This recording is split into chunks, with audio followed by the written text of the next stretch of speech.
care team, bringing you a webinar this evening with our friend Mike Grice, longtime friend of Celtic.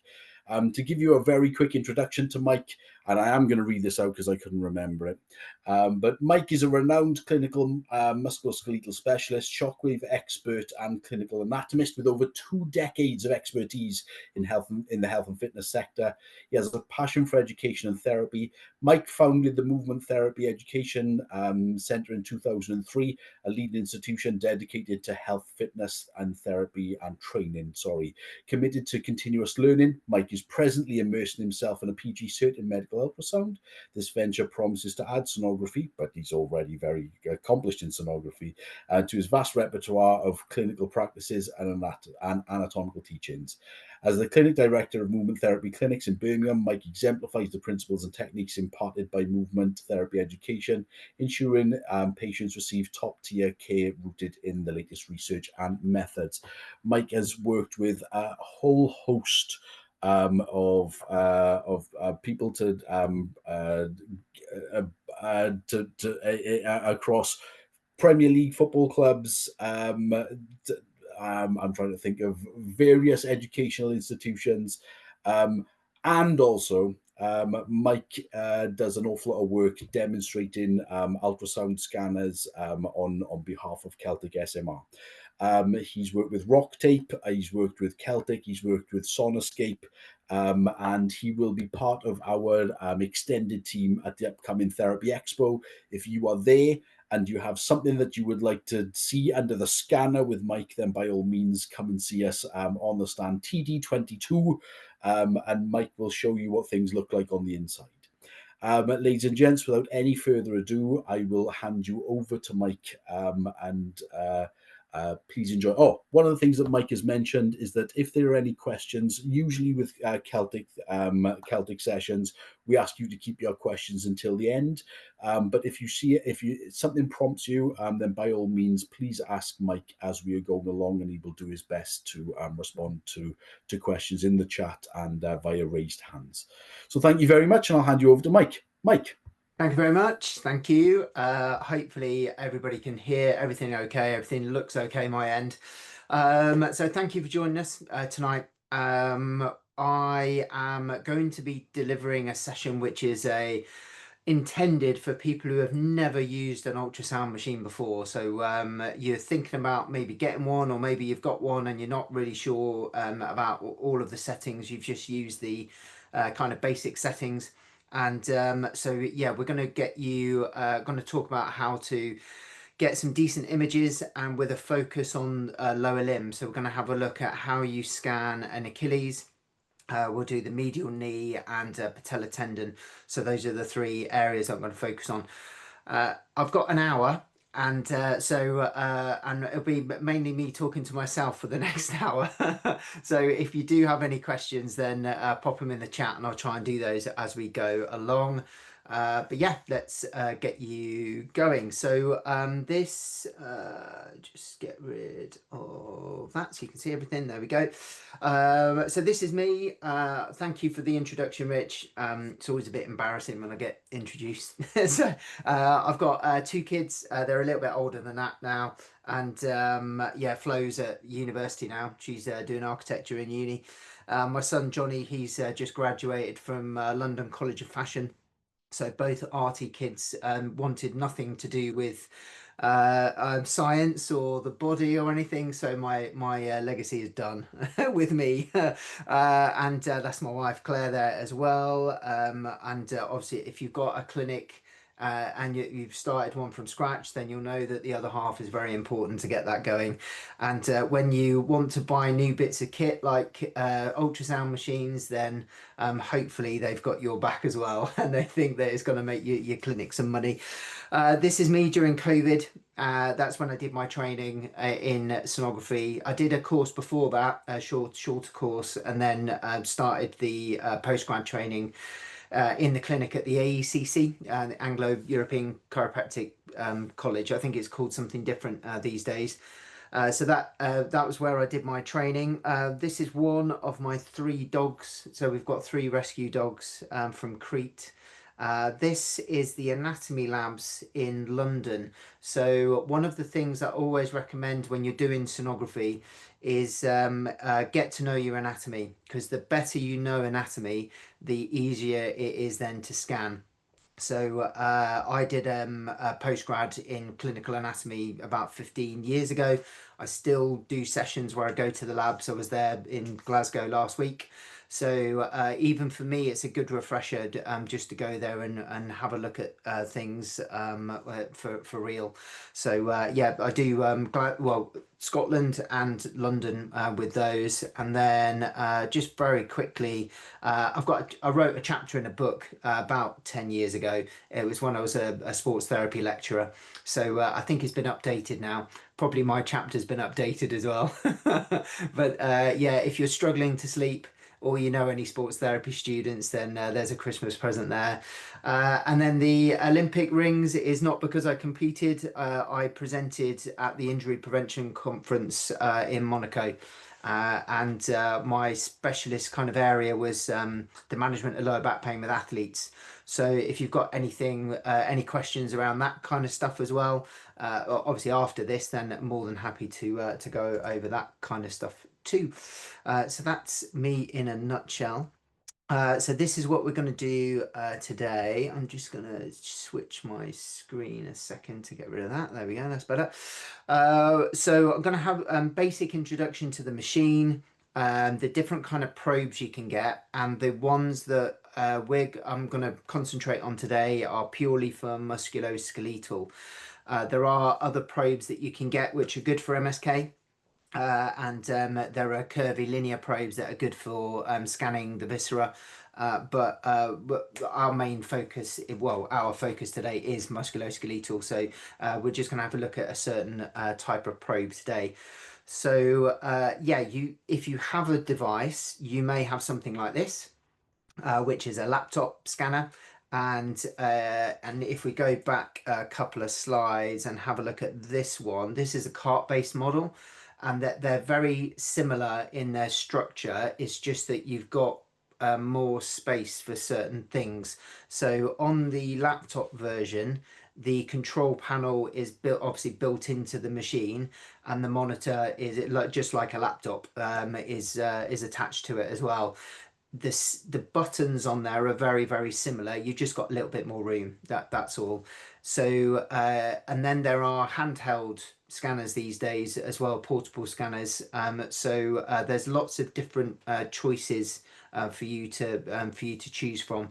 In clinic, I use a laptop scanner, and you're going to see some videos of the one that I use. I got mine from Celtic about 5 years ago. Yeah, it's been a while, and seeing the new scanners come through, really tempted to get an upgrade because you realise how far the technology's come on even in just 5 years.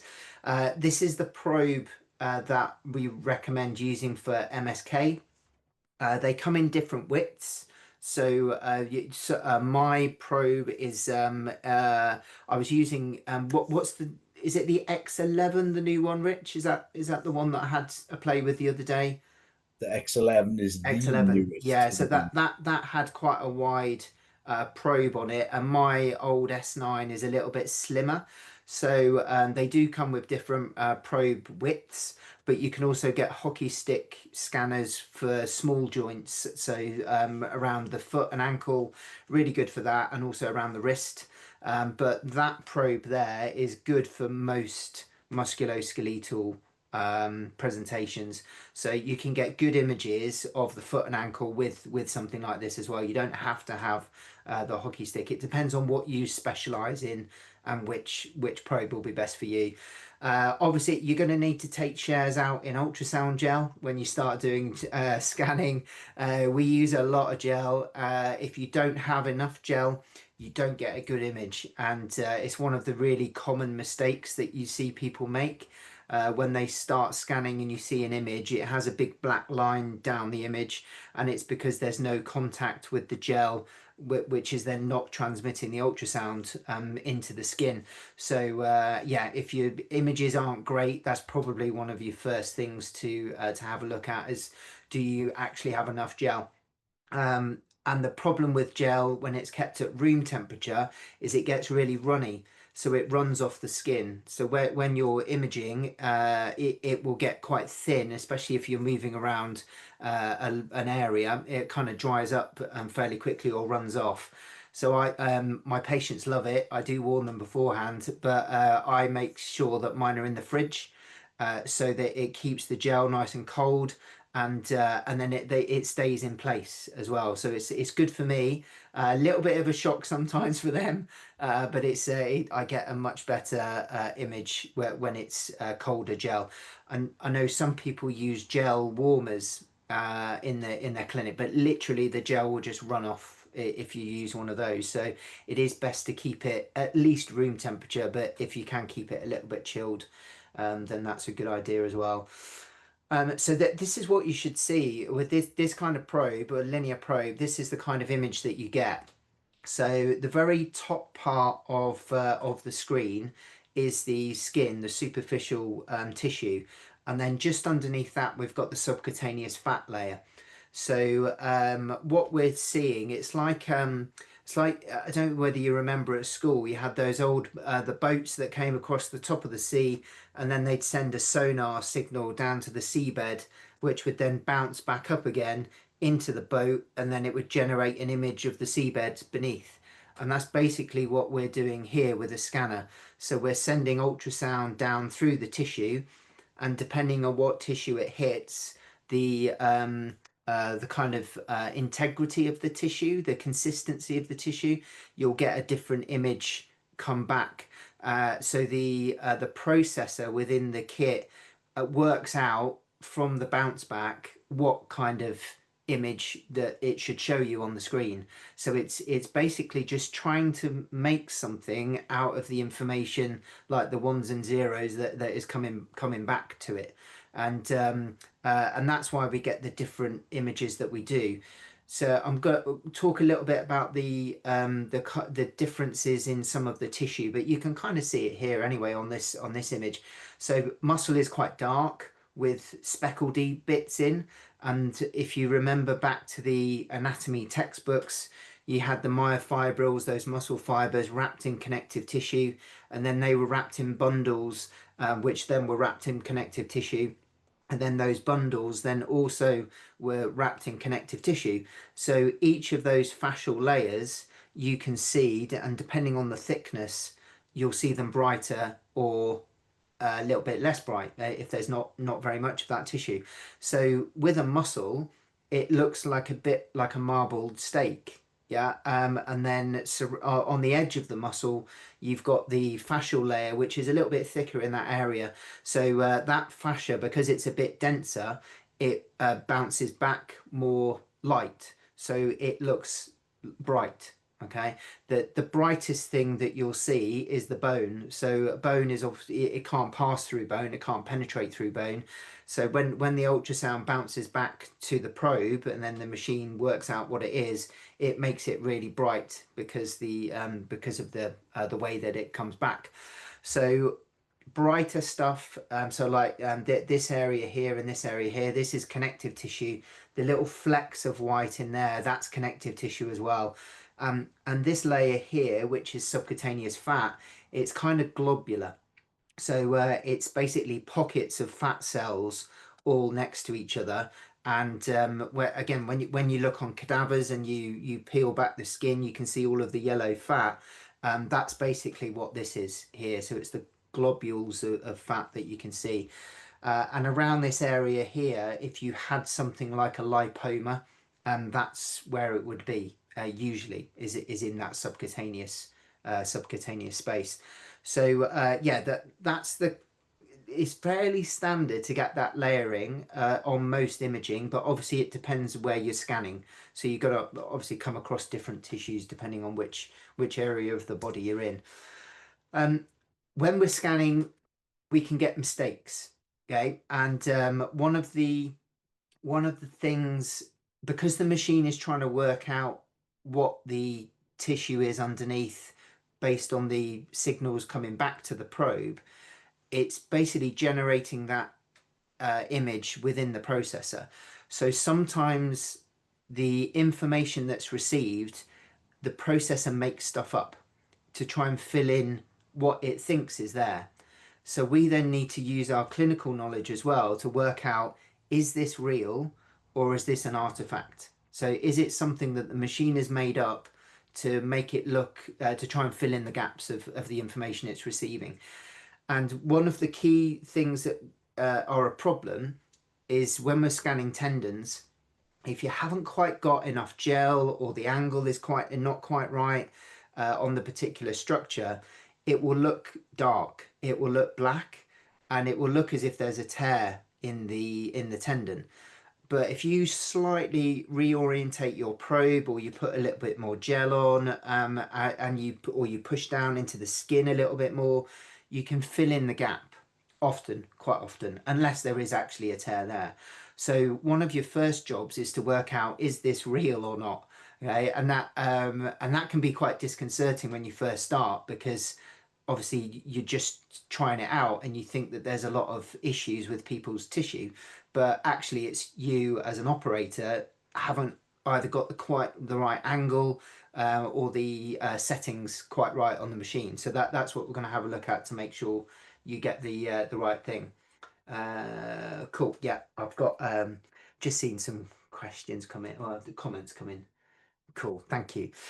So when we're looking at different structures, we've got we call the different brightness of objects various different echoes. So we've got areas that are hypoechoic. So if we have a look down here, hypoechoic is a structure with very few echoes and appears darker than surrounding tissue. So this area around here, yeah. Then we've got anechoic. Anechoic is no color at all, so it's completely black. So you can see that area there is anechoic. And then we've got hyperechoic, which is this area here, which is an elevated level of brightness on a specific structure. And different tissues will give you these properties back on the screen when you scan them. Anechoic areas are usually fluid filled spaces. So like a cyst would be black, completely black.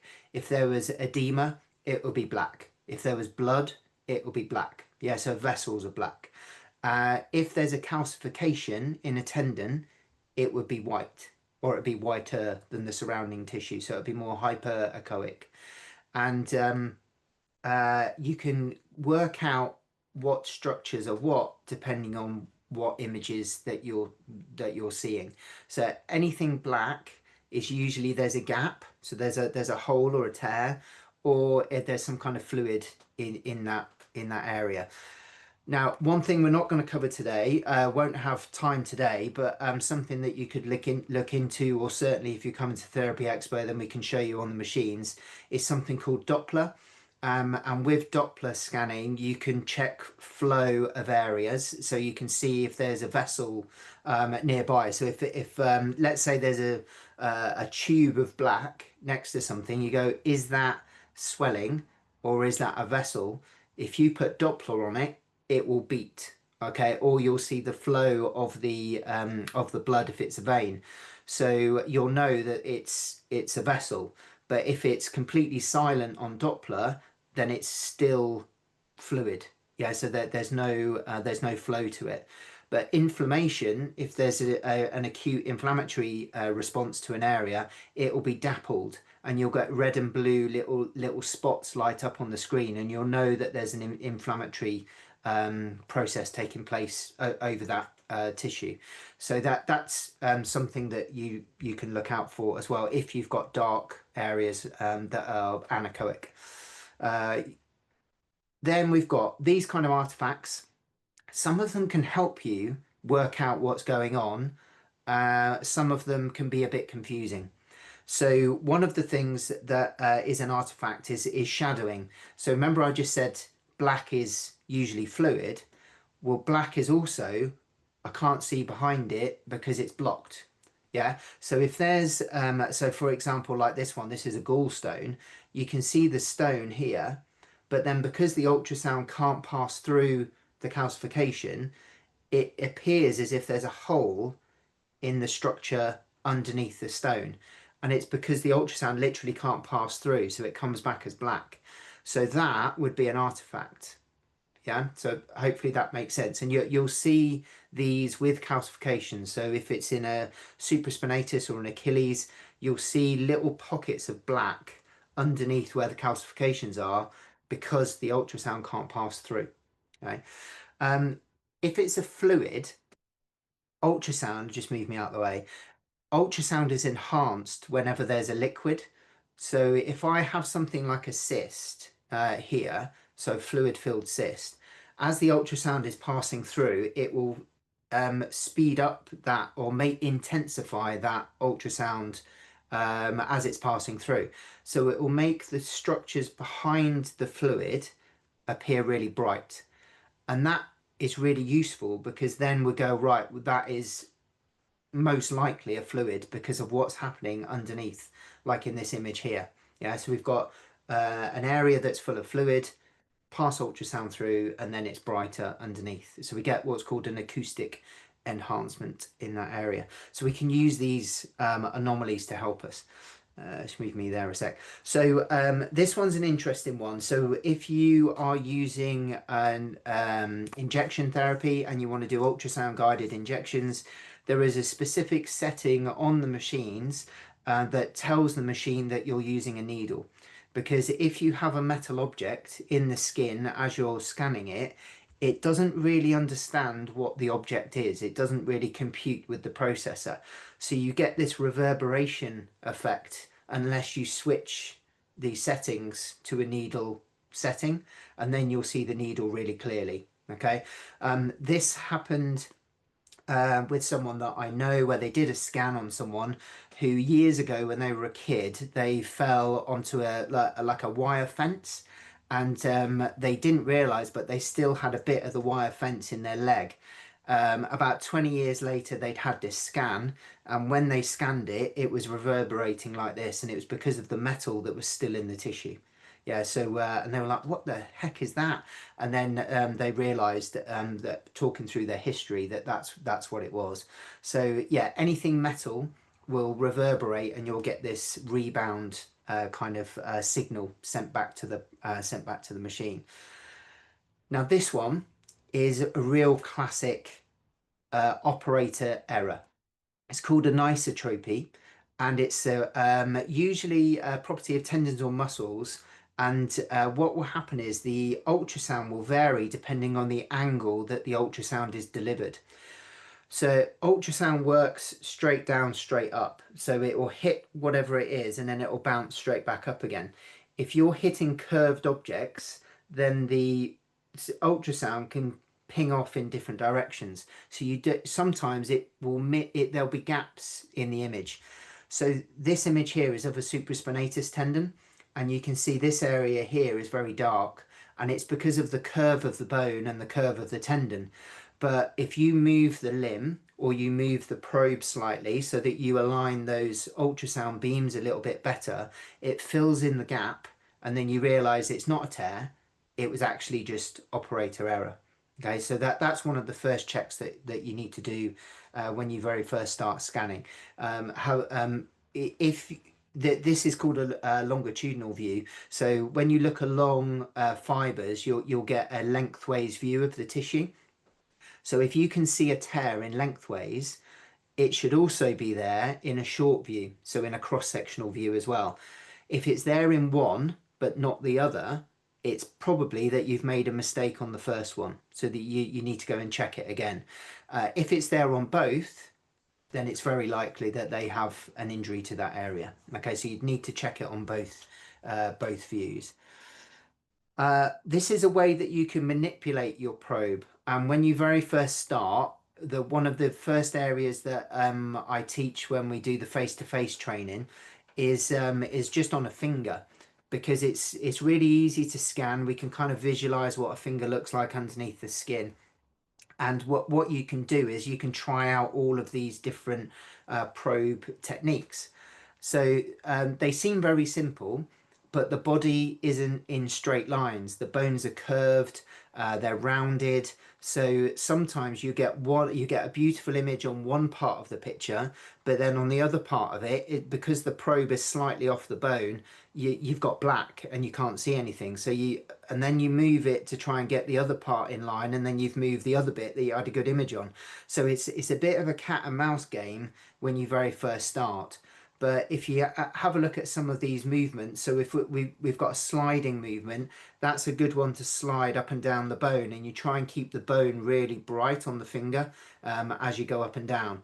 So that'll be a long view. And then if you switch the probe around so it's lengthways like that, then you can get a cross-sectional view as well, and you slide up and down. So you can practice these probe handling skills, all of these on fingers really easily. Heel toe action, because the bone is curved.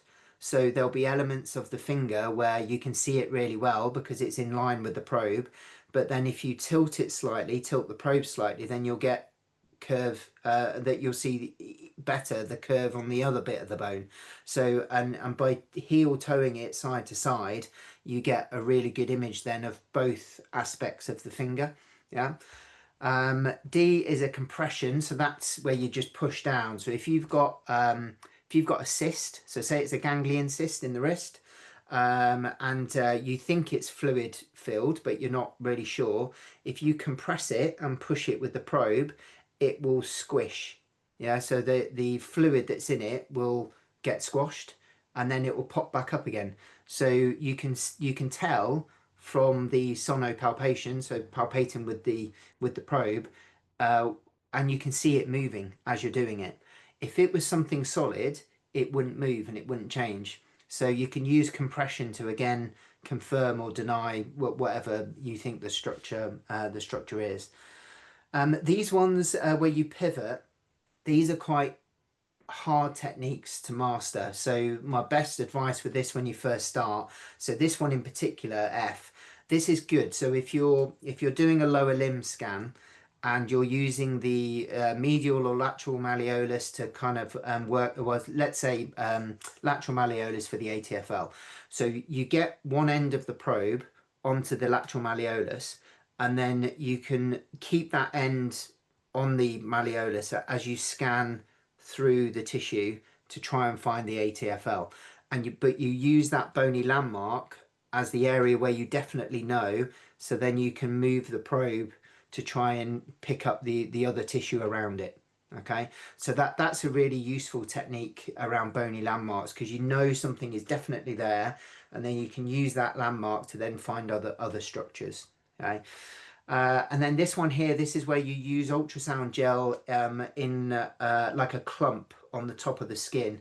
So if you're scanning feet, or hands, the tissue is really thin, and if you've got very little ultrasound gel there, then it's really hard to differentiate the structures. So if you get your cold gel, because this doesn't really work with warm gel, and you create what's called a standoff, so you create this cushion of ultrasound gel and you rest the probe in the gel rather than on the skin. And what that does then is gives you a really good image of the superficial tissue. Yeah, so skin level. So if you're looking at, say, the, I don't know, extensor digitorum, whatever, they're really superficial. So you can use that gel over those tendons, just rest the probe in the top of the gel, and you'll get a really good image of those tendons. If you've got it too close to the skin and with very little gel, it's harder to see. Okay, so again, another little tip when you're first starting out. Right, hopefully that's all okay. No questions so far, so we're good. Yeah, all good. Right, let me just show you this. I'm going to show you a little video of, again, one of the mistakes that people make when they very first start. So this is orientating your screen. I'll just show you this. So on your probe, there is a little bump. So if I just pause that there, can you see that little bump? Just get my arrow back. So that little elevated area there, yeah? So that elevated area there, so this is on the left-hand side, well, hopefully, as I do it, will correspond with that on this sonoscape. It will correspond with the S here, Okay, so when I move my probe and I'm scanning something, I want that bump to be aligned with the left side. So if I'm looking at the screen and scanning someone at the same time, I want my probe to move. If I move to the left, I want the screen to move in the same direction. Because if it moves the other way, I mean, you can scan that way, but it gets really confusing because it's like scanning in mirror. And I mean, like I say, if your mind works that way, then that's fine. But I think so say you had a finger there and then you wanted to scan that bit of the finger, you'd have the left-hand edge of the probe there. And then if I glided that way, then the screen would move in that direction. Yeah, it makes it a heck of a lot easier when you've got things lined up. So yeah, that bump there corresponds with that there. Okay, so when I do my scanning videos in a second, I'll show you how I've married things up on the screen so you can see how that works. So what we're going to have a look at now is these four key things. So best thing to do when you first try is work on something that you understand the anatomy of really well. And then something easy to scan is an Achilles. They're really, really simple to scan because you can use the end of the probe on the calcaneus and you can line up. So you can use that pivot technique where you keep the end of the probe on the calcaneus and then you pivot the probe around until you can see the Achilles nicely lined up. So it's a really good one to start with. And then once you've got that in position, you can then play around with these things to try and make your image as good as it can possibly be. So frequency and wavelength, you can adjust these so that it adjusts the settings on the probe.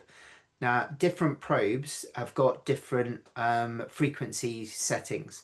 And for musculoskeletal, we usually use higher frequency probes because they are better at scanning superficial tissue. If you want to scan viscera, so you want to do abdominal scanning, you're going to need a lower frequency probe because the lower the frequency, the better depth you can get and the deeper structures you can see. The only problem is you compromise some things. So here is a graph of resolution in green and then penetration depth in, I think that's purple. I'm a bit red-green colorblind, so I think that looks purple to me. Yeah, okay. So we've got a linear probe, which is the MSK probe that I showed you earlier, and that's anywhere between 5 and 15 hertz. So hertz is the amount of ultrasound that is sent down and back within 1 second. So 1 hertz would be 1 wavelength a second. 15 is 15 wavelengths in 1 second. So you've got um, a lot of energy, but it's absorbed in the superficial tissue. Okay, so these ones here, these lower frequency probes, these have got really good penetration depth, so they can get really, really deep here, but the resolution is really poor. Okay, so you can't see deeper structures very well. But we can tweak things even with a linear probe and play around with the settings. So if you did want to scan something deeper, you can get a fairly good image. Okay, so if we have a look here, this is at 8 hertz, so quite low frequency. You can see the sciatic nerve just there. So nerves look like a honeycomb type structure. And remember, blood vessels are dark, so you can see the popliteal artery there, so around the back of the knee. So that's on a low frequency setting. If we change it to 10 hertz, so we increase the frequency, then it starts to get a little bit clouded. You can't really see much very well. And it's because the frequency is so high that the sound waves can't pass through to the deeper structures. Okay, they're absorbed in the superficial tissue. So it will give you a very good superficial image, but lower than that, you won't get a very good image. So again, if you've been playing around with your machine and you're like, oh, the images are really dark, that might be why, is because you've got your frequency setting too too low or too high, depending on what you're trying to image. This one here at 12 hertz, where the frequency is quite high, you can barely make, well, you can't really see the popliteal artery at all, and you can barely make out the sciatic. So, but superficial tissue, you can see that really good. Yeah, so that's the difference between the two. So if you're going to be scanning MSK and especially lower limb, you're going to need one of these. Yeah, you're going to need a linear probe, and that will sort you out. You'll get some good images with that. So let me just show you how to switch that around. So this is how you adjust the frequency on my machine. There are some little dials and buttons near the screens, and you might not have seen these before. You just use the standard settings, but you've got a button there. We'll just go back a little bit. So there's a button right there, and if you press it, can you see this box here? So we've got focal span and frequency. So when you press the button, it will toggle between those two options. And then there's also a dial around that button. So when you spin the dial, it will then change whether either if focal span or frequency, depending on what you're set up on. And then up here, we've got the frequency there between 9 and 13.8. Okay, so that's the range of frequency that I've got set up at the moment. So if I press that button, change it to frequency. So there it is there. And then do I spin it? Yeah, I do. And then as I spin the dial, the frequency increases to 11.5 to 14.6. So if I'm scanning something superficial, I want it on that higher frequency. So Achilles, definitely want it on that higher frequency. Okay. So that's, like I say, one thing that people often get wrong. The frequency is the wrong setting, so then it messes up your image quality. Okay. So that's checklist number one. Checklist number two is the depth. So on the side of the screen, I'll show you in a second, you've got measurements in centimeters. Now, if you want to scan something superficial, just move me there, then if you have the depth setting too low, what you're doing is you're asking the probe to scan really deep. But if the stuff you want to see is in the top 2 centimeters, the probe is trying to scan down to maybe 6 centimeters, and you're wasting the energy of the ultrasound because it's trying to get that deep. So you need to adjust the depth so it comes up to exactly where you want to scan, and then it will focus all of the energy then on that superficial tissue, and you'll get a much better image. So if we have a look here, we've got a 4 centimeter depth here, and then as you go down 5, 6, 7, and 8, that tip of that bone is getting really dull, even though the probe is in the same place, just because you've got the depth setting wrong. Okay, so the bone should be nice and bright, especially if it's superficial, but here it's really dull, you can't see it. So the way that you adjust your depth is by doing this. And this is on my machine. It might be slightly different on yours, but they're all much of a muchness. I've got old toggle buttons. So there's the depth on the side there. So it's down to 4 centimeters. There's my depth button there. So when I toggle that, it will change the screen. So there it's down to 2 centimeters, and then it's flicked back down to 4. Okay, so again, knowing your anatomy is important because we know that the Achilles is really superficial, so there's no point in going really deep unless you want to see the posterior aspect of the ankle. Yes, if you think there's a posterior impingement problem, you're going to need the depth, but if you just want to focus on the Achilles, then you want to bring that depth up so that the ultrasound focus is just there. Right. So that again, common problem, the depth is wrong. And then the next one, we've got two types of brightness to maximize the a kind of band across the screen or the whole screen to get at once. And the way that I describe this, had some people on the course the other day that were in their 20s and they didn't have a clue what I was talking about. I was talking about an old black and white TV and the contrast button, and they didn't understand. They hadn't seen it before. So if you're old enough and do remember the contrast button on a black and white TV, then that's what this is like. So if you think about the depth of the structures that you want to have a look at, you will have noticed on your device that you've got all of these toggles, all of these buttons here. And if you push the buttons to the right, it will brighten the area that that button relates to on the screen, but only that row. Okay, so for example, if I wanted to, as I'm scanning the back of the ankle, and I've looked at the Achilles already, but now I want to really highlight, say, Kager's fat pad. Yeah, so what I would do is I would knock the top layer to 0. So I would darken the Achilles, and then I would try to brighten. So I push the buttons on the bottom row to the right so that it brightens this column down here where the fat pad would be. Okay, so if you have a look on this one, we can see these ones have been pushed up really bright. These ones have been pushed really dark. So that area there is dark because it corresponds with those two. The next bit down, this bit, is really bright because that row corresponds to those two buttons. And then underneath it, it's dark again. Yeah, so you can ask the machine to focus the brightness on a specific layer of tissue. And again, if you know the anatomy of what is there, then you can really highlight a specific section. So let me just show you that as well. Done that one, so that's this one. So it's called time gain compensation, this one, TGC. And what you'll see is there'll be a straight line down the side of your screen. So these are the buttons that are on mine. And on the side of the screen, when you start to play around with these buttons, you'll get these lines come up like that.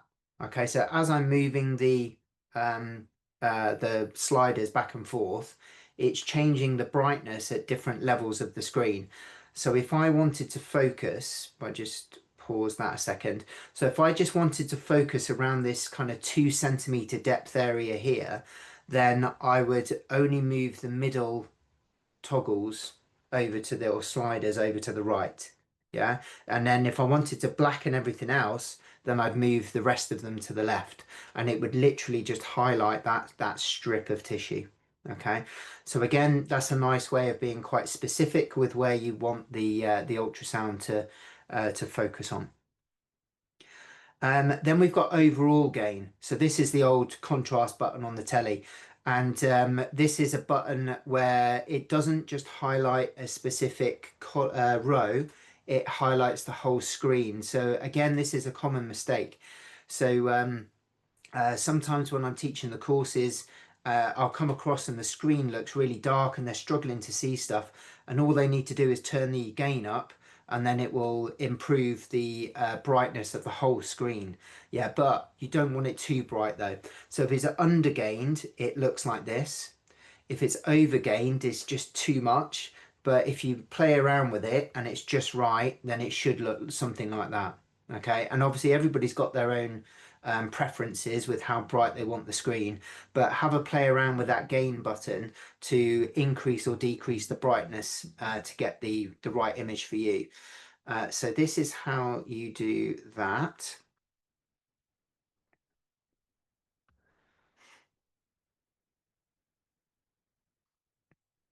So there's my gain button. And then as I rotate it, hopefully you'll see, there we go. So that's brightening up that top bit there, and then it will darken it as it's turned the other way. So turn it to the clockwise, it will brighten it, anti-clockwise will darken it. So again, if the whole screen is too dark, turn up the gain and it should brighten everything up for you. Okay. So those are some little tips on how to get a good image. So make sure your frequency is right, make sure the depth is right to the structure that you want to image. Oh yeah, focus, we haven't had a look at that. Let me just show you that. So the focal zone is a specific row again that you want the machine to focus on, and there's again, it's different for every machine. My one's got a little arrow on the side. So yeah, on the depth here, I'll zoom in a minute and you'll see you'll see it. So just on there, there's like a little red arrow just there. You see that? So that's where I'm asking the machine to focus on, is 2 centimeter depth. But I can change the focus and I can push it up and down. So you can see the arrow move as I see it there. And there it's going up. So what it will do is it will change the focus of the machine so it's higher or lower. So if you change the depth, the time gain compensation, and the focal zone to the specific area that you want to target, you're going to get a really good image. Okay, so those are your key things. So focus and then the overall gain. Okay, right. Let's just have a quick go at this. What time we got left? Yeah, perfect. Right, I'll go through this really quickly, and then I'll show you an example of how you can scan things. So bone, we said this before, bone should be really bright. So this is the biceps tendon in the bicipital groove. So this is the humerus. There's the tendon there. This is a cross-sectional view of the tendon, so it looks like a fiber optic cable. Yeah, so if you imagine all those little myofibrils coming up and it's a cross section across, that's what you can see on the biceps when you scan it. And the bone is really bright. This tissue over the top is muscle tissue because it's all speckledy. Yeah, you can see those striations in the muscle as well. So that's what bone looks like. Cartilage looks quite grey. Yeah, so it's not as bright as bone. So this is a knee, the top view of a knee. So you can see the trochlear, like patella groove, trochlear groove. I think it's the trochlear groove. So as it comes down where the patella would sit, and then you've got the cartilage lining over the top. Okay, so you've got that groove where the patella sits, and then the condyles either side. So cartilage is quite grey. This is a nice one of muscle. So you've got skin at the top, subcutaneous fat, which is that globular structure, then the kind of speckledy muscle. So this will be rectus femoris, vastus intermedius underneath that. So you can see the fascial lines that wrap around those muscles and segregate them all. And the good thing with ultrasound is you can then do flexion and extension and you can see these muscles move and you can see the tissue glide across each other. And then we've got the femur underneath. And because it's quite deep in the quad, the bone isn't as bright as if it was superficial. Yeah, because it's obviously trying hard to get the image back. Tendons look like this. So this is the Achilles. They look really, really stripy. Yeah, there. And then there's the calcaneus, there's the bone, and then there's Kager's fat pad underneath. So there's the globular fat tissue underneath. And then underneath that, you've got flexor hallucis longus, which you can see really, really clearly. That's a cross-sectional view of the Achilles. Right, so and that's what we call a long view, so longitudinal, and then that's a short view or cross-sectional. And then this is the anisotropy again, so you can see the tendon really well here, but because the tendon's curved, if you've got the probe in one direction, if the tendon's curved underneath, you're going to get a really good image of some bits of it, but then the other bits, because they're curved, they're going to bounce and then ping off in a different direction. So you need to maneuver the probe around so that it then runs perpendicular to the other bit of the tendon so you can see that a bit more clearly. But that's what you'll see. And the problem is with that is you'll think that there's a tear there, but it is literally just the alignment because of the tendon curve. Okay. And then ligaments, they look stripy. They're like this. Yeah, they're a bit different to tendons because they're stripy too, but their ligaments are brighter because of the collagenous tissue. Okay, so they look a lot brighter than tendons. Cool. Okay, perfect. Right, let's do this. So I'll show you how to scan an Achilles. This is an Achilles. Wrong one, that one. Here we go. Hopefully should have time to show you all three. The good thing is you'll be able to watch this back if you need to. This is a lovely young Achilles. This is my daughter who volunteered to be examined here. So there's the Achilles, pop the ultrasound gel on. there's the calcaneus just there. So that's on the right hand side of my probe. And then there's the Achilles tendon just there. Okay, so what the first thing I would do is line up that Achilles, but my depth was too deep. So now I'm going to change my depth and then rescan it. And look how much brighter that is. The much, much better image, because now the ultrasound machine is being asked to work in that top section. Just changing the gain slightly. And there we go. Look at that. So you can see the difference that you can make just by doing a couple of tweaks. But there's the tendon there. Nice, healthy tendon of a 17-year-old. Wish my tendons were like that. Okay. And you can follow it all the way along. And then eventually it will start to turn into muscle tissue, because it will turn into the gastrocnemius, okay, if you keep going. But yeah, that's the tendon on the top. And you can see actually there was a couple of bits where it like there where it went black, and that's because there wasn't any ultrasound gel on that particular spot. So that's a long view. And then if we spin it, I think I spin it on this one, you can see a cross-sectional view as well. Oh yeah. Okay, let me just rewind that a sec. So there's your Achilles across the top. There's Kager's fat pad underneath. Let me just move that me out of the way. And what I'll do in a sec is I'll get her to wiggle her big toe, because Flexor Hallucis Longus is underneath the fat pad. So there's the fat pad just there, and then there's Flexor Hallucis. So if I get her to wiggle her toe, can you see that moving? Yeah, so you can tell which structure's which. You can get them to move stuff, and look at it there. So she's wiggling her big toe, but nothing else is moving, just Flexor Hallucis. Yeah, and that sits deep to Kager's and then underneath Soleus as well. Yeah, so that's a really nice demonstration of how you can see the different structures sliding across each other. And it's a nice satisfying one to start with, that, because it's quite easy to see. And the good thing is with that scan is you've got bone, tendon, fat, muscle. You've got pretty much everything all in that space, and you can differentiate between everything.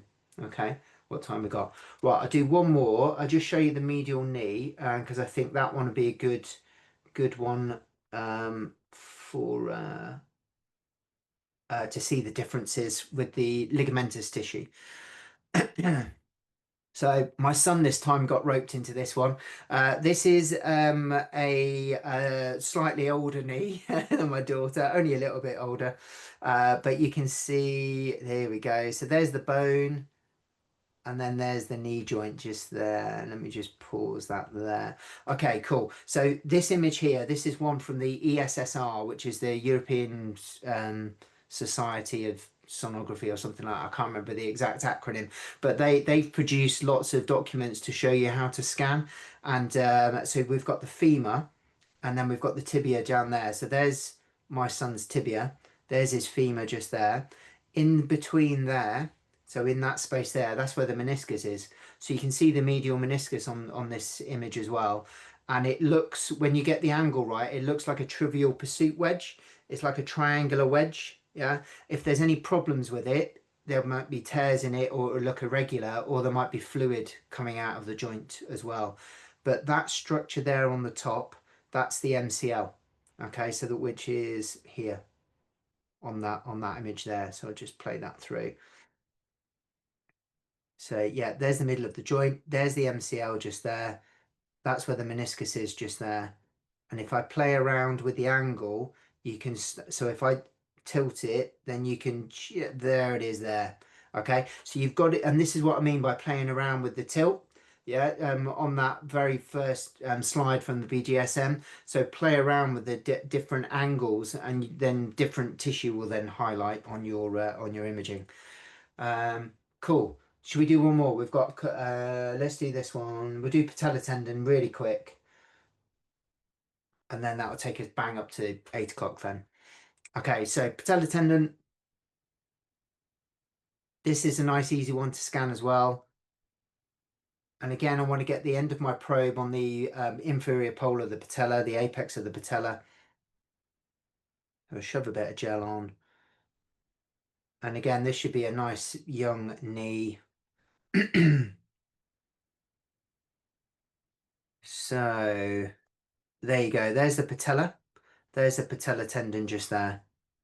Okay. Underneath there will be Hoffer's fat pad this time. And then if you follow the tendon down, then you'll get it joining into the tibial tuberosity. If there's any problems with that, you can see thickening. You can put Doppler on it, and there may be Doppler activity if there's inflammation there, especially in the fat pad. That's a good one to check. And then that's a cross-sectional view of the tendon as well. If I just go there, I'll just wait until I spin it. Okay, and cross-sectional, it will look like this. So here we go. I think I'm just about to spin it. Yeah, here we go. And that's it there. Okay, so up into the patella. And then as I scan down, there it is there. And I can scan all the way over it side to side so I can see the full extent of it. And again, I can have a look to see if there's any tears in a short view as well as a long view, because sometimes it's a bit easier to see in one view compared to the other. If you had something like Osgood Schlatters, then you definitely see some changes on the tibial tuberosity as well, and you'd be able to see them really easily. Okay, cool, done. Sorry, going on for 50 minutes. Mate, honestly, thank you very much, pal. Welcome. I'll be honest with you, pal, I cannot wait to have 2 days with you at Therapy Expo now. I swear, I'm gonna be, "Mike, have a look at this. Have a look at this. Have a look." Yeah, yeah, So, guys, if you are attending Therapy Expo, then by all means, please come and see us up on the stand at TD 22. If you are interested, Mike runs courses regularly from movement therapy. Scan the QR code and for more details. But also, guys, to just let you know, to bring scanning into your practice, our entry level scanner is £4,000 plus VAT. It really, the price to entry and stuff to add this kind of thing into your clinic is really an awful lot lower than you think. But also, if you chose to purchase a scanner with us, then not only does Mike do an orientation for you, but we would also pay for you to go and have an in-person training session with Mike at his training center in Ludlow or wherever Mike happens to be. yeah. And Um, if there's enough people, then I can come to you as well. So yeah, I can either take a scanner with me, or if you've got one there, then I can come to you as well. Yeah. Somebody just asked a question about the anatomy stuff. I've just put the link in the chat there. It's clinicalanatomy.education. So if you're interested in that, our next visit isn't, well, I've got a dissection course in December. I don't really talk about those too much because it freaks people out a little bit. But then I've got a pro section one where they've already been dissected, and that's in July next year. So if you've done anatomy work before and you're okay with dissection, we literally get a donor and I will show you how to dissect. But if you're not really fancying that, then you can come along to the pro section in July. Okay. but we've got someone literally entering the room right now. Uh, I will let them in. You have just joined us. We are wrapping up now. However, I will. The presentation this evening has been recorded. My fantastic or Canadian friend will start sending out the video links over the next couple of days. But if you want to have a conversation with me, if you want me to get you in touch with Mike, then by all means let me know. The number, as always, for the office is 01646 603 150. and sales at Celtic SMR, Rich Miles Tuck, or R Miles Tuck at Celtic SMR if you want to get in touch with me on the email and stuff as well. I think we're going to be drawing everyone to a close now. There's still 23 participants here. I'm just wondering whether or not anyone has got any quick questions for Mike before we wrap things up. Speak now or forever hold your pieces. I'm more than happy to field questions afterwards as well. So if you follow us on LinkedIn, then get in touch via there or through Rich. I'm more than happy to answer questions if you've got any, and you think of some over the next couple of days. But I really, honestly, pal, I'm genuinely looking forward to spending time with you at Therapy Expo. Yeah, it's going to be good. It was great to see you at your clinic last month.